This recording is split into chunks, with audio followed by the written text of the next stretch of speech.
Hello students, welcome to the commerce club. Last video में हमने कुछ अकाउंटिंग टर्म्स की थी, उन्हीं को आगे कंटिन्यू करते हैं। The next term is expenditure. Expenditure in layman's language, एक आम आदमी की भाषा में एक खर्चे को कहा जाता है। अगर हम अपनी बुक की बात करें, the book referred is that Sultan Chand and sons for CBSE 11th, amount spent और liability incurred for purchase of assets, goods और टेकिंग सर्विसेज। क्या मतलब है इसका? ऐसा खर्चा जो किया किसके लिए जाए, या तो एसेट खरीदे जाएं उससे, या गुड्स खरीदे जाएं। Okay, and it can be, goods can be raw material, semi finished और finished depending on our business, और टेकिंग सम सर्विसेज। ठीक है, अब यहाँ पे एक वर्ड है अमाउंट स्पेंट और liability incurred. What is meant by liability incurred? Means an expenditure which is has not been paid. उधार पे लिया तो एक लाइबिलिटी खड़ी हो गई ना। हो सकता है हम कैश पे ना खरीदें गुड्स, फिलहाल क्रेडिट पे खरीदें। Now this expenditure is divided into 3 categories जो आप बोर्ड पे देख रहे हो। First category is the capital expenditure, second is the revenue expenditure, and third is the deferred revenue expenditure. एक एक करके करते हैं। What is a capital expenditure? ऐसा अमाउंट स्पेंट, अगेन लाइन वही पढ़नी है जो मेन डेफिनेशन की है। ऊपर देखिए, अमाउंट स्पेंट और liability incurred for purchase of. अब पहले मेन डेफिनेशन में एसेट था, यहां पे categorically purchase of fixed asset है, that is called capital expenditure. और या क्या करता है, हम कुछ ऐसा करें कि हमारे जो एग्जिस्टिंग एसेट्स ऑलरेडी हैं उनमें वैल्यू एडिशन हो, जिससे उनकी आउटपुट बढ़े, improving the existing fixed asset. जो मैंने बात बोली है उससे होगा क्या? ऐसा खर्चा किया जिससे हमारा एसेट इंप्रूव किया, जिससे हमारी अर्निंग कैपेसिटी बढ़ी, will increase the earning capacity, and enduring benefits मिले हमें। What is enduring benefits? Benefits which are spread over a long period of time. ठीक है, अब ये जो एक्सपेंडिचर कैपिटल है, ये जो एसेट्स पे हमने करना है, ये टेंजिबल फिक्स्ड एसेट्स पे भी होता है, एंड थोड़ा सा मैं ठीक करता हूँ स्क्रीन को, ये देख रहे हो आप, इनटेंजिबल फिक्स्ड एसेट्स पे भी होता है। ओके, इसकी अकाउंटिंग ट्रीटमेंट क्या है? This capital expenditure is shown on the asset side of balance sheet. Balance sheet करेंगे उसमें एसेट साइड पे दिखेगा आपको ये। Now what is revenue expenditure? Again main definition से लाइन उठाइए, अमाउंट स्पेंट और liability incurred for this time purchase of assets को मैंने हटाया हुआ है, आप एक एरो देख रहे हो जो गुड्स की तरफ जा रहा है। अमाउंट स्पेंट और liability incurred for purchase of goods और टेकिंग सर्विसेज, और साथ में वो एरो नीचे आके कहाँ जुड़ रहा है, एक लाइन ऐड करनी है, टू अर्न रेवेन्यू। ऐसा खर्चा जो हम करें, गुड्स या सर्विसेज लें हम, जिससे कि हमारी रेवेन्यू जनरेट हो, it is called revenue expenditure. हाँ, इसमें ये होता है जो बेनिफिट है इसका रेवेन्यू एक्सपेंडिचर से, it is consumed with in the accounting period. एक अकाउंटिंग पीरियड के अंदर अंदर इसका बेनिफिट जो है यूज हो जाता है। ठीक है, that's why later on these expenses are shown. आ ही रहा आगे, वैसे प्रॉफिट एंड लॉस अकाउंट में दिखाते हैं। इसका मैंने एक एग्जांपल दिया, देखिए आपने गुड्स बेचे हैं 12,000 रुपए के, जिसकी कॉस्ट प्राइस कितनी दिखाई हुई है? 10,000 रुपए। तो इसमें what is the part of revenue expenditure? It is 10,000। Similarly rent पे किया, सैलरी पे की, इलेक्ट्रिसिटी बिल्स पे किए, एंड सो ऑन। देखो हमारी ना टाइप ऑफ एंटिटीज होती हैं, उसमें जो 2 टाइप्स हैं, पार्टनरशिप एंड प्रोप्राइटरशिप, उसमें प्रॉफिट एंड लॉस अकाउंट बनता है। तो ये डेबिट साइड पे प्रॉफिट एंड लॉस अकाउंट की दिखाया जाएगा। नेक्स्ट इज, अगर एक कंपनीज के हम अकाउंट्स बना रहे हैं, companies is are also entities, and companies में भी पब्लिक लिमिटेड और प्राइवेट लिमिटेड आप पढ़ोगे। सो कंपनीज में प्रॉफिट एंड लॉस अकाउंट नहीं बनता, statement of profit and loss बनती है, और वो उसका जो एक्सपेंस पार्ट होता है उसमें रेवेन्यू एक्सपेंडिचर दिखाया जाता है। ये मैं ट्रीटमेंट इन बुक्स बता रहा हूँ। ठीक है, और अगर हम नॉट फॉर प्रॉफिट ऑर्गेनाइजेशंस की बात करें, मेरी लास्ट वीडियो में मैंने ये डिस्कस की थी, ठीक है, चैरिटेबल जो बताई थी मैंने। ठीक है, तो ये वहां पे प्रॉफिट एंड लॉस अकाउंट नहीं बनता, वहां पे इनकम एंड एक्सपेंडिचर अकाउंट बनता है, उसमें भी ये डेबिट साइड पे दिखाया जाएगा। जो थर्ड टाइप है which it is deferred revenue expenditure, मैंने स्टार लगाया हुआ है। ये स्टार इसलिए लगाया हुआ है कि मैनी अ टाइम्स ये देखा गया है कि ये छोटा सा डेफर्ड रेवेन्यू का थ्योरी पार्ट में आ जाता है कि डिफाइन या एक्सप्लेन डेफर्ड रेवेन्यू एक्सपेंडिचर। देखो ये जो डेफर्ड वर्ड है ना, what does that mean? Deferred in common parlance means postponed, किसी काम को पोस्टपोन कर देना, ठीक है। So deferred revenue expenditure is definitely a revenue expenditure, but it is charge to profit and loss account in more than one accounting period.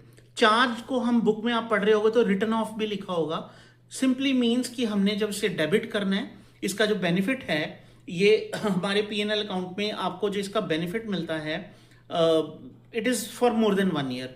इसका सबसे अच्छा एग्जांपल है एडवर्टाइजमेंट एक्सपेंडिचर। आज एडवर्टाइजमेंट पे पैसा खर्च किया है और वो जो पैसा है हमें over the period year on year उससे हमारे बिजनेस की सेल बढ़ेगी, हमारे काम आएगा। Let's move on to the next term, revenue.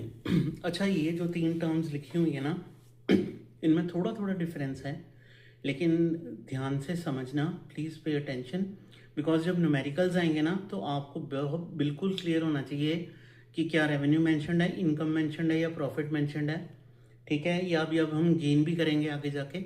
So pay attention, what is revenue? Gross inflow of cash, receivables and other consideration in normal course of business. अब normal course of business क्या है? Operating activities of the business, जो आपका main business का काम है। It can be manufacturing, it can be trading and so on, and from use of entities resources by others. हमारे resources लगे होते हैं बिजनेस में, हमारी जो भी हम काम करते हैं उसकी जब यूटिलाइजेशन होती है बाय अदर्स, से वर्कर्स आर वर्किंग। इसके एग्जांपल है जैसे रेंट है, सेल ऑफ गुड्स है, इंटरेस्ट। रेंट आया, it's revenue. Sale of goods हुई, it's revenue. Interest income, it's revenue. Gross inflow है, राइट। और रिसीवेबल्स, ऐसी अमाउंट जो रिसीवेबल है, it can be account receivable, bill receivable, ठीक है। अब देखो ये तो हुई ग्रॉस इनफ्लो रेवेन्यू। इनकम इससे थोड़ा सा स्कोप इसका क्या होता है, इससे कम होता है, रेवेन्यू माइनस एक्सपेंसेस। अब जो रेवेन्यू ग्रॉस इनफ्लो था ना, अगर उसमें से खर्चे लेस कर दिए जाएं तो उसे हम इनकम कहते हैं, लेकिन एक स्टार लगा हुआ है। इसमें रेवेन्यू में से एक्सपेंस तो लेस हो गया इनकम निकालने के लिए, लेकिन इसमें हम profit from activities other than operating activities भी लेंगे। ऑपरेटिंग एक्टिविटीज अभी ऊपर बताया, जैसे कि नॉर्मल कोर्स ऑफ बिजनेस में जो हम काम कर रहे हैं, इसके अलावा कोई इनकम होती है वो इनकम में ऐड होएगी और एक्सपेंस लेस होंगे, तो सॉरी वो रेवेन्यू में ऐड होएगी और एक्सपेंस लेस होंगे, तो हम इनकम डिराइव करेंगे। राइट साइड पे एग्जांपल देखो, गुड्स दिए हुए हैं जिनकी कॉस्ट है 15,000 के गुड्स खरीदे, उनकी सेल्स हुई 21,000 पे, ठीक है। अब आप नॉर्मल देखोगे तो हमें दिख रहा है कि 6,000 का प्रॉफिट हो गया, राइट। लेकिन इंटरेस्ट भी आया है हमें 2,000 पे और ऊपर स्टार लगा हुआ है, includes profit from activities other than operating activities. अरे इसमें कोई ऑपरेटिंग एक्टिविटी थोड़ी हुई, बैंक में पैसा रखा हुआ था, उस पर बैंक ने हमें ब्याज दिया, इंटरेस्ट आया, तो क्या फॉर्मूला बना? चलो पहले वो मैंने बता दिया कि एक्सपेंस 15, रेवेन्यू 21 और अदर इनकम 2,000 जो बैंक इंटरेस्ट पे आई है। तो देयरफॉर इनकम का फॉर्मूला क्या हुआ? पहले तो revenue 21,000 plus income from activities other than operating activities 2,000 minus cost या एक्सपेंस विच इज 15,000, तो हमारा इनकम पार्ट इसमें कितना हो गया? 8,000 रुपया, right. Now let's see what is profit. देखो revenue is gross inflow, income में हमने एक्सपेंस लेस किए हैं और other activities other than operating activities add किए हैं, लेकिन प्रॉफिट क्या है? Income earned from operating activities purely, means जैसे सेल ऑफ गुड्स, ठीक है, ठीक है। आगे है इसका पर्पस क्या होता है? इसका पर्पस है टू अर्न प्रॉफिट, ठीक है। इनकम, ऐसी इनकम को अर्न करना जिसका पर्पस क्या है कि हमें प्रॉफिट हो और डिराइव किससे हो? Only from operating activities. Sale of goods का एग्जांपल दिया हुआ है। प्रॉफिट देखो, अगर वही वाला ऊपर वाला एग्जांपल है तो इसमें हमने सिंपली वो जो अदर देन ऑपरेटिंग एक्टिविटीज वाली इनकम थी वो नहीं लेनी, जितना ही रेवेन्यू हुई है उसमें से हमने कॉस्ट लेस कर दिया है और 21,000 माइनस 15,000 6,000 का हमारा प्रॉफिट हो गया। आगे जाके आप trading and profit and loss account बनाओगे उसमें जो ट्रेडिंग अकाउंट बनता है उसमें से ग्रॉस प्रॉफिट निकलता है। प्रॉफिट के दो टाइप्स होते हैं, और जो प्रॉफिट एंड लॉस अकाउंट बनाते हैं उसमें से नेट प्रॉफिट निकलता है। इनके फॉर्मूले देखो, ग्रॉस प्रॉफिट का फॉर्मूला है revenue minus direct cost. Direct cost is purchases, ठीक है। बेशक इसको एक स्टिल करके स्क्रीनशॉट भी ले सकते हो, बुक में दिया हुआ है सब कुछ। Again what is net profit, एक तो रेवेन्यू, ठीक है, प्लस वही जो इनकम में अदर इनकम ली थी वो, माइनस टोटल एक्सपेंसेस। उधर सिर्फ डायरेक्ट कॉस्ट लिए ग्रॉस प्रॉफिट में, यहां इनडायरेक्ट कॉस्ट भी लेंगे। आप प्रॉफिट एंड लॉस अकाउंट करोगे उसमें इनडायरेक्ट कॉस्ट आएंगे, सारे खर्चे जितने हुए हैं वो इसमें से लेस होंगे, and we will come to the net profit, ठीक है। ये छोटे छोटे टर्म्स है, revenue, income, profit. Now let's do the next term which is gain. Gain is increase in owner's equity. What is owner's equity? Discussed many times. Capital. From transactions. ऐसी gain जो किन transaction से arise हो। Gain का तो मतलब समझते हो ना, बढ़ना, मुनाफा। अदर देन बिजनेस ट्रांजैक्शंस, जो transactions normal course of business में नहीं होती उससे आए। आ रहा है एग्जांपल आगे। जो ट्रांजैक्शंस इरेगुलर या नॉन रेकरिंग नेचर की हों, नॉन रेकरिंग मींस जो बार बार नहीं होता, ओके। इसको ये भी कहा जाता है कि ऐसे प्रॉफिट्स जो कहां से अराइज हो रहे हैं, कहां से जनरेट हो रहे हैं, from transactions that are not operating activities. अभी डिस्कस किया था ऑपरेटिंग एक्टिविटीज क्या होती है।